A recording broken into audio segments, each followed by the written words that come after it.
when you kind of say legacy, we don't need to perpetuate names and all that type of thing. The values that we have of excellence, of caring, giving value for money, all those things. Perfection is something men can't do. You can strive to do it, but you will never be perfect. That can be called a legacy. That's really what I would like to leave for the next 100 years. We are one of the largest taxpayers, and we pay 3 to 4 times more tax than the largest public listed conglomerate in Sri Lanka. Wow. And having an unblemished track record for 100 years. We are the last of the family distillers. I think we've safeguarded this national treasure, took it to the world.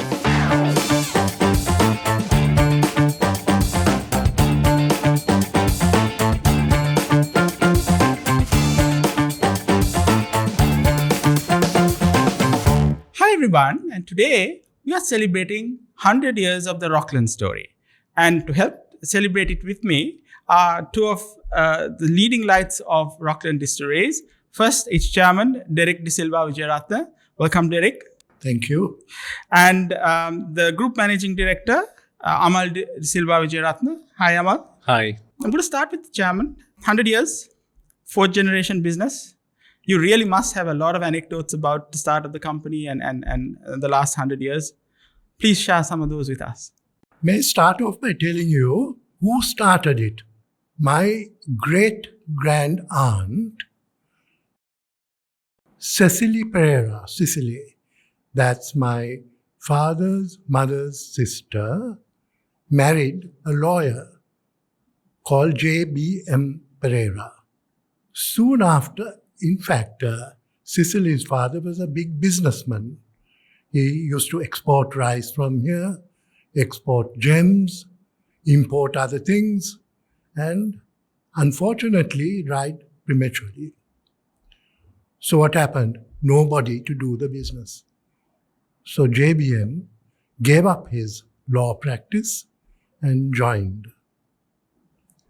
Now this JBM was a man, shall I say, before his time, man of vision. Pioneer. He thought if brandy can be made on a large scale, why not Arak, which was being made on a very, very small scale. In fact, the family was already involved in that. Few people were given a license. So what did he do? Got on a ship, went to France, contacted the best distilling equipment maker, a company called Barbet and Company, and ordered the still. With a short space of time, this skilled company got the still ready, shipped it together with a French engineer who was to set it up. That was in 1924 that this distillery was set up. And it's the first time that coconut Arrack was made on a large commercial scale. Fascinating. And what was the vision of the founder in regards to wanting to take the company, and has that vision been realized? Yes, obviously he was commercial minded and also could contribute to government revenue. And also look at local products with local ingredients. Yes. It was kind of a Sri Lanka's national drink, alcoholic drink, if I might call it, yes. And made on a professional scale. Actually, Imran, what a lot of people don't know is Arak is one of the oldest spirits in the world. Really? Arak means distilled spirit. It can describe vodka, rum, gin, scotch, anything. It means distilled spirit. As the word traveled the Silk Route, it became Arak, Raki, taking on the pronunciation of that company. So Batavia Arak, fermented rice and molasses spirits from Indonesia, some parts of Middle East from Palmyra and so on. But Sri Lanka, the coconut flower. The first recordings of Arak was actually recorded by Marco Polo in the 13th century in his travel log, the Il Milion, where he talks about the people on the island of Ceylon drinking a distilled tree wine. Our history books, the great Mahavansa, goes back 1,000 years before that and talks about how the kings gave the elephants Arak to give them courage before they went to war. So Arak is really been in our culture, in our history for a very, very long time. It wasn't introduced by outsiders. It's been there. And it's something as beautiful as what Scotch is to Scotland, and something to be protected, I think. And I think now we're finally celebrating it. The creation of Rockland, I think, sort of led to celebrating our own heritage and our contribution to the world.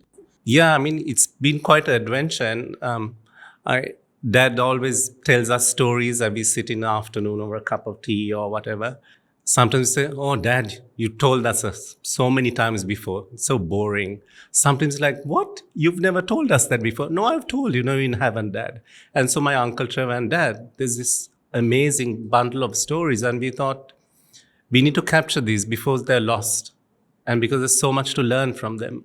And once we captured all these stories, we realized, my goodness, it's been one amazing adventure for nearly 100 years. So actually, we wrote it in a little book called The Adventure of Arak, not to talk about what we have done, but also talk about the history of Arak and how even things like Lord Tennant in the British Parliament talks about why we're importing rum from the Caribbean when we have Sri Lanka to supply us Arak, So those are things people would be interested to know, I think. Because I today is not just about a drink. I think people are very curious about the history, the traditions of various spirits and alcohol. And I think your effort is very. We find that when we go have taken our brands internationally, your quality has to be absolutely on par, if not better than some of the rums and whiskies that are around, and that we are fine with. Because I know, having been to Scotland and how they distill and age and the process, we do the same thing. And some things we do slightly differently in an interesting way also. So they do want to know the authentic products, and they're really happy to have it. In fact, the world's first cocktail book, written by Jerry Thomas, he was an American bartender, so he decided to capture his recipes in a book called The Bon Vivant Companion. In this book are recipes for punch. Punch is paunch, it's in Hindi, 5. Sugar, Arak, water, spirit, spice. Punch means 5 things, including Arak. Is recipes of Arak from Sri Lanka. So this is late 1800s, where they talk about Sri Lankan Arak. We would have been called Ceylon or Ceylon then, I suppose. Black tea, port, and lemon. And it's so beautiful. Even today, near 100 years later, that's still an amazing recipe. So Arak's been used by the world from a long time ago. And now we have our own brand to celebrate it. Amal, I'm going to just come to you, your own journey with the company. Tell us a little bit of that, and also how you see the future and the next generation after you. Okay. Actually, quite a lot of people, Imran, think I've been working in Rockland from the day I finished my degree or whatever, but I haven't. I'm a mechanical engineer by qualification, and being young and feisty, I told my dad, I don't want you to use your network. I'll find my own job. So I looked in the Sunday papers. There was an advertisement for design engineers at Demo. Right. So I used to wake up at 5:30 in the morning, go there. My salary was 6,440 rupees. And, we worked till 10 in the night. I think the first export buses to Singapore was my design, 40 to Singapore. Congratulations. So that's how I started. And then once I had done that, I was like, know how to build buses. And I was a bit bored at home one day. And Dad said, why don't you come and join Rockland? So for a brief period, about a year or year and a half, I shadowed my father. You had a desk behind. I do you remember? that? It was a very small place. So this little room for him, built against the wall, just covered the wall. He was behind there. I said, you might as well come and see how I do things. And then you can do it that way or change it. But nothing like that. Nothing. It's not like giving a huge lecture. Do this, do that, do the other thing. So that's what he did. And actually that idea of shadowing, literally shadowing, sitting beside so that you hear how you handle things, think about things, I think was a really beautiful training for me in my future career. And even today, when we have senior management, we say, come and sit next to us and shadow us. Younger generation, though, have their little earpods on. So I'm like, sometimes this might be pointless now, but, otherwise that's the idea.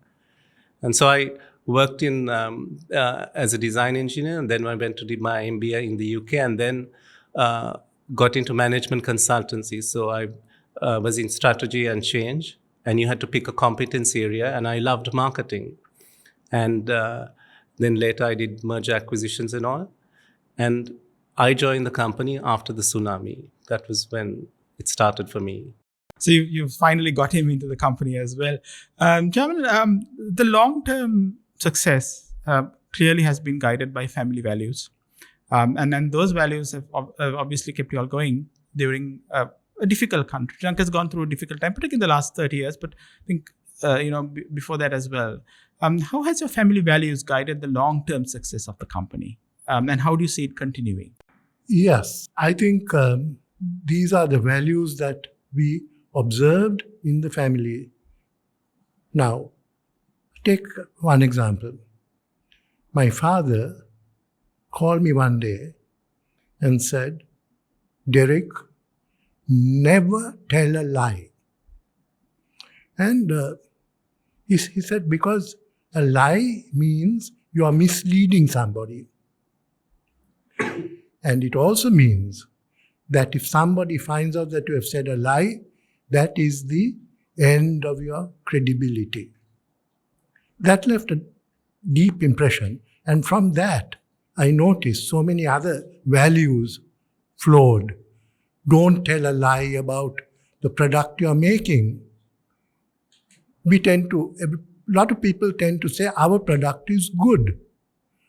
But give it meaning, make it good. After all, somebody is paying money for it. We're not giving it free. He's expecting value of excellence. I think was born out of this simple statement. And as kids, we could see our father trying so hard to make the product as excellent, as the best. I think as long as you really try, it really doesn't matter because you can never be perfect. Absolutely. So you strive to be more and more perfect. So these were these values, hard work. That meant also, excellence also means you have to work hard. You can't just say, I want an excellent product and it doesn't come. You have to work at it. And how do you work? The values of caring for people, How do you get people to work with you? Unless they have respect and regard and they know you're a person of integrity. Never tell a lie, never promise them something which you can't give. Absolutely. And you have to care for them. And that value he put into operation. Good example is that even before the EPF Act came into, Amal, I told you this, came into law, he had his own benevolent fund for his distillery. He had a shop where he bought wholesale so that people can come and have it at a lower price. You negotiated a good price. So that kind of thing. So that was the culture of the company. Right. So these values were already there. I was a very fortunate person because when I succeeded my father, these ingrained values were there. And when they are there, you can't suddenly take it and throw it out of the window. They are there. So you follow them. You have to follow them. Actually, our chairman talked about product quality. So do you know that every single day, chairman of Rockland Distilleries will taste the distilled Arak that has come from the distillery to see if it's up to standard. Right. And then once the product's been aged and blended for bottling, again, a sample is tasted. So that we know that only a perfect blend or distillation will ever get to our customers, even to this day. Fascinating commitment to quality and integrity. But the question I have for you is an interesting one. Say, particularly when you're 100 plus years, and you have a very complex organization as companies age, they become a lot more complex. There are multiple layers, and to filter down these values and to sort of make sure that they're consistently applied across different levels is not an easy task. And that's why companies actually fail. After a period of time, the inability of the top management to sort of filter down the same set of values across the different layers. How are you doing it and how successful have you been? Okay. When I first came to Rockland, I was not sure if it was a holiday because I couldn't see anyone at the reception. I think that, and when I looked around the office, it was rather quiet.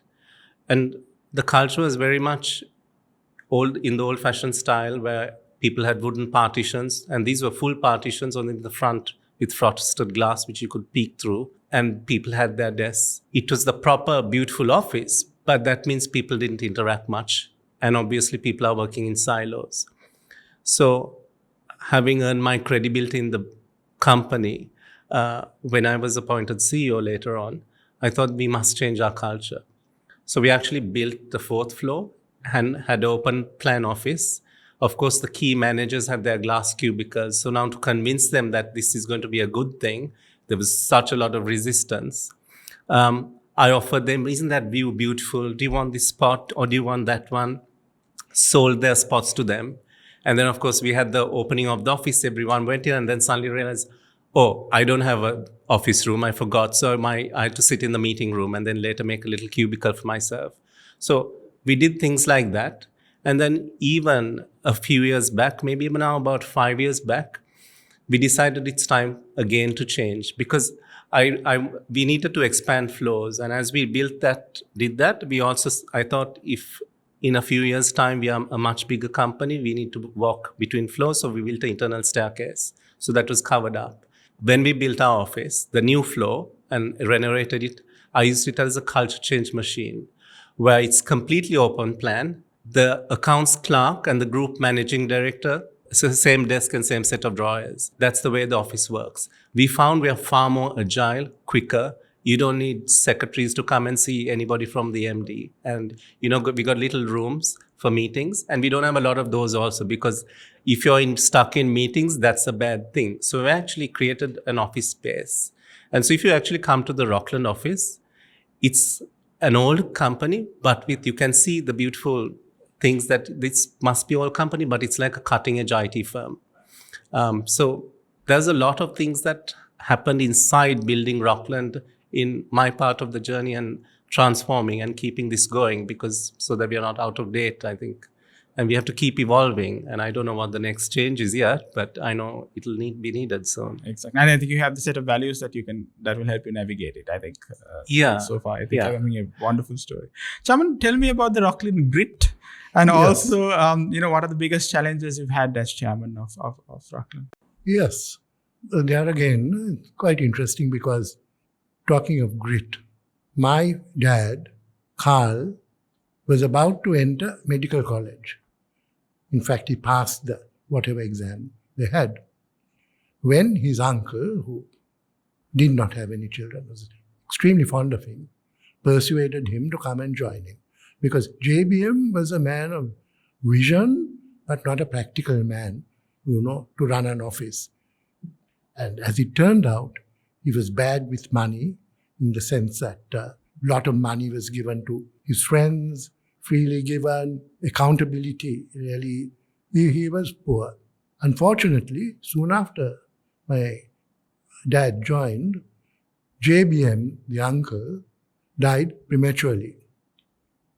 Now, by this time, the distillery had borrowed to the hilt, and they had borrowed from the Chettinad Corporation, Indian outfit, which is more interested in the quantum of interest than anything else. They went and pleaded with them. He went by train. This is just before his uncle passed away. Both of them, and pleaded with them, but they foreclosed, and the distillery was owned by them. Then my father obviously had some persuasive powers, persuaded his father, Dad, please do something about it. I know you don't have a lot of money, but what you have, because otherwise that is the end.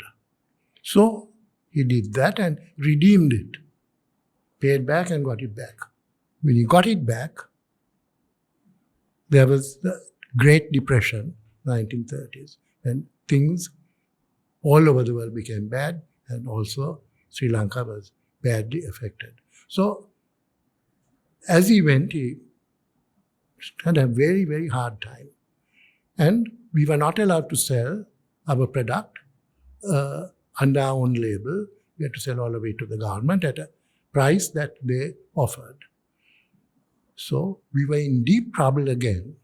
So that's where I think the Rockland grit, determination, and the resolve came into play. So that is a kind of grit. Though Amal said culture change, what he really meant was the culture remains the same. The operation of the culture became different. So this is again the grit and determination, I think, stood me in good stead. Again, I don't want to say that I had grit and determination. It was there for my use. So it just came naturally. We had 1989, our distillery was burnt down. What do we do now? I remember my right-hand man, Trevor de Silva, my brother-in-law, was a mechanical engineer. And when we got the message early morning at 5, distillery is on fire, we decided, okay, let's go and see what's going on. And we went there. And when we saw the wreckage, it was quite devastating, and we didn't know what to do. In fact, believe it, we drove back, but we didn't utter a single word to each other. Can you imagine? And people were waiting in our little office then. We were very, very small. Now Amal's made it bigger. So I don't know whether I thought, what am I going to tell them or whatever. But that grit, it must be. I don't know. I didn't plan it, but I sat with them and I told them, well, this has happened, but this is not the end. This is a new beginning. And I said, Amal has heard this many a time story. During the Second World War, Germany and Japan were razed to the ground. But today, they are the two biggest and two well-established economies. If so, why can't we do it? And we will do it. I don't know whether I believe myself, but that's what I said. So that's what I'm trying to say, that this grit and determination has been there. So we have kind of benefited. And I think the same thing is going on. We had the tsunami, and our rubble wall of 10 feet was again raised to the ground. Our bottling machinery was all affected. The electronics were gone. And, it was a massive struggle. But believe it, with no wall, a spirits company carried on producing. And we didn't lose anything. So we had visions of shifting because we had outgrown the factory. Said, no, we're going to a better place, a bigger place. Even the distillery, we said we're going to get absolutely new equipment, but we're not going to remain here.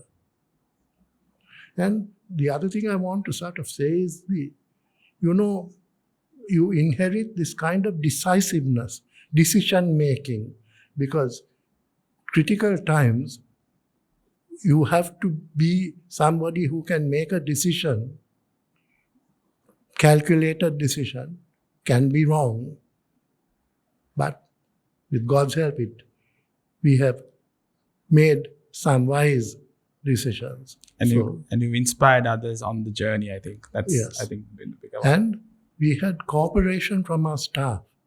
And soon after the tsunami,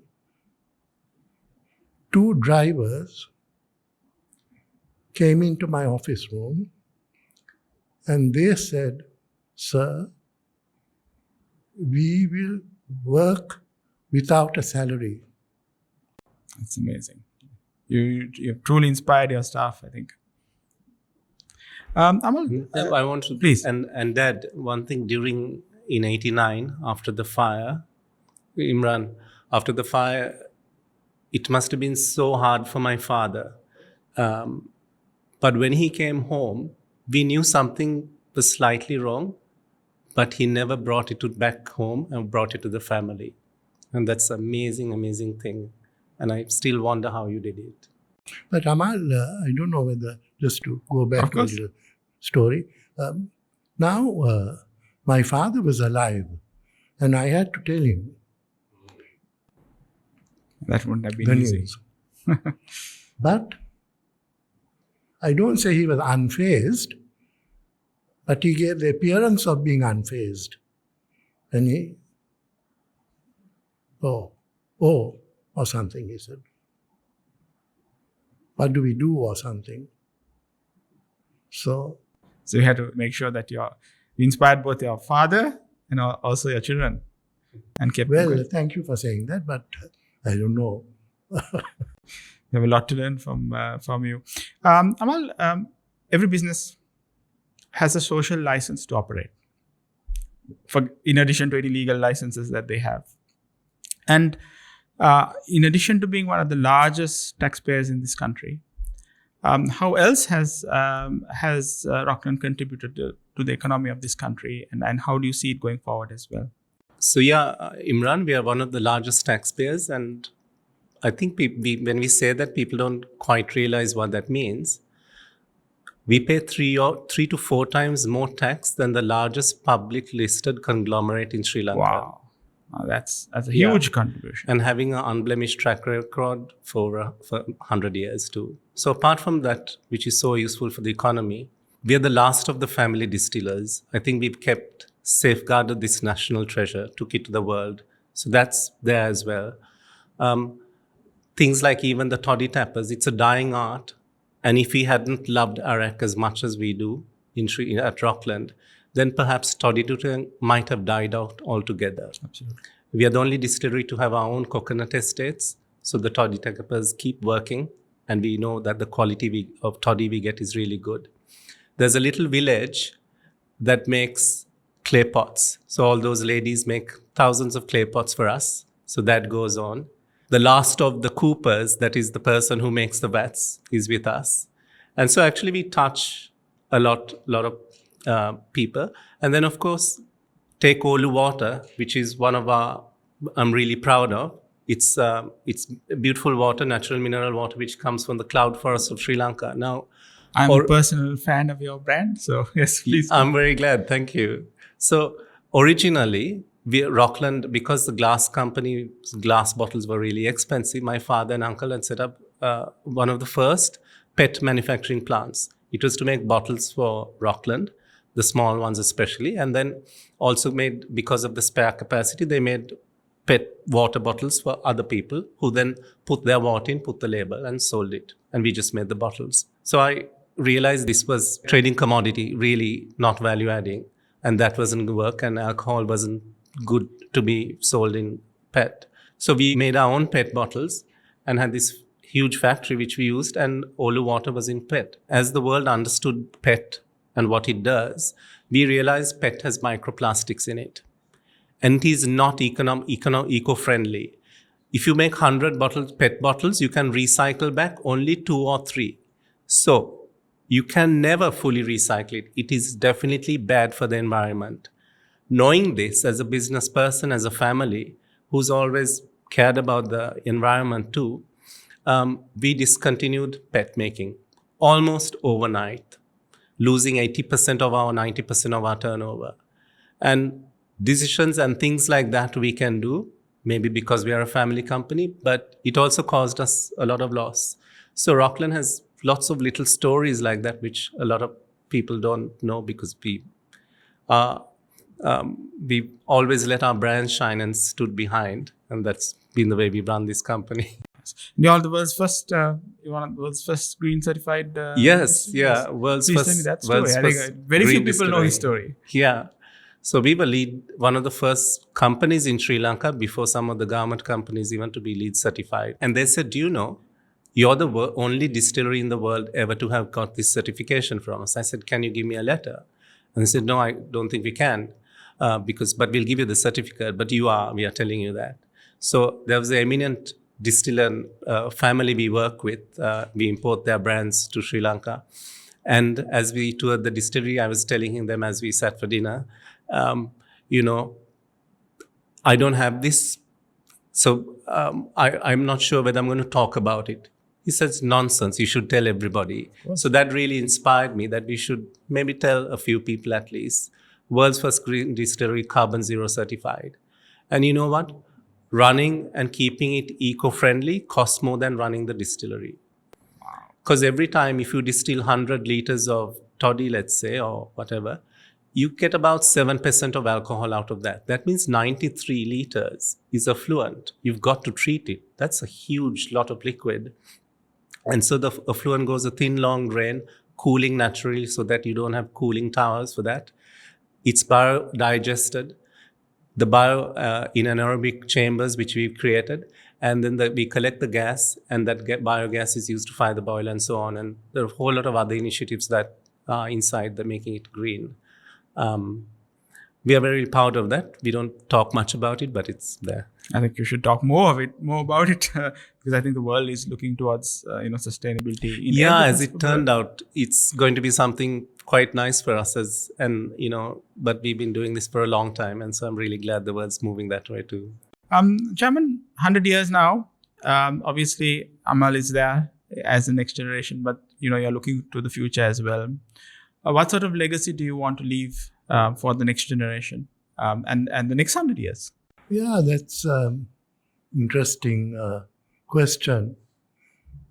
But when you kind of say legacy, it's something that we really don't want to do. Is we don't need to, my father didn't, neither do I, to perpetuate names and all that type of thing. What I would like to leave is what we have, the values that we have of excellence, of caring for people, giving value for money, all those things. Perfection is something men can't do. You can strive to do it. But you will never be perfect. And I just want to refer to one more value that I'd like to leave, that I know Amal already has that kind of thinking. There's this cliche, you have to command respect. Now that's kind of a misnomer. You can't command. I can't say, Imran, come and work for me. Of course. You jolly well respect me. That's at beyond. the back. No. You have to earn this respect. And unless the future generations also earn the respect, they will have no one but they will be all alone, and nobody will want to work with them. So that will be kind of sad and end of the business. So you have to earn that respect, as I said, by starting with this lie, don't lie, and all the other values. So if that can be called a legacy, that's really what I would like to leave for the next 100 years. Excellent. And actually, Chairman is right. We don't ever think about our family names or who we are. But there is an unwritten thing in our family, which is maybe handed down from generation to generation and maybe to some employees. And that is, fail not the honor bestowed on you. This responsibility that has been given to you, honor it, respect it, do your best. And that continuous search for excellence continues. And one thing that we don't do enough is for the family to celebrate when we have had a good year. But we don't. It's like a obligation that has been fulfilled. When I succeeded my father appointed me, all he told me was, I will not interfere in your work. Now you are the chief executive. You make all the decisions. I am no longer responsible for decisions. And if you have done well, the board will say, well done. But if you don't do well, they must ask you the reasons for not doing well. That's exactly what I told Amal. I don't think he'll contradict me when I say that I just don't interfere. But I know what's happening. I like to know. After all, it's my life. I've worked for 53 years or something in this place. So I call managers and staff about how are things going and so on. And if there's a suggestion, I make that suggestion. Now, that's the same way that I gave over to Amal. And he was telling me, Dad, I think you should stay a few more years and be. I said, no, Amal, I'm also very tired. Tired of what? Physically, I'm fine. But responsibility, you take that away from me. I'm tired of shouldering this responsibility. And that's how the handing over was done. And I think just like Papa handed over to you completely, you handed over to me completely. And that's really been part of the success of handing over and the success of Rockland, because the generations worked. And I know when fathers don't fully hand over to the sons or the daughters, then that engagement is, and that fire is not set alight, and it truly doesn't transcend the next generation, sometimes because of that. So I think that's a really important thing, that observation at Rockland, which I hope help others too. Excellent. Final question to you, Amal. The next 100 years will see, the requirement of taking your brands global and also competing with global brands that will continuously come into Sri Lanka as well. How do you envision your path forward in that respect? Okay, so that's something we are really keen to do. It'll be so brilliant for Sri Lanka and so useful for our economy. And we see Rockland as not just a spirits company, but as a drinks company. And we've got quite a few exciting things planned for the future, Imran. Thank you to both of you, and best wishes for the next 100 years of Rockland. Okay, thank you, Imran. Thank It's you very very nice much for talking to you. asking us and Thank you. talking to us. Thank you.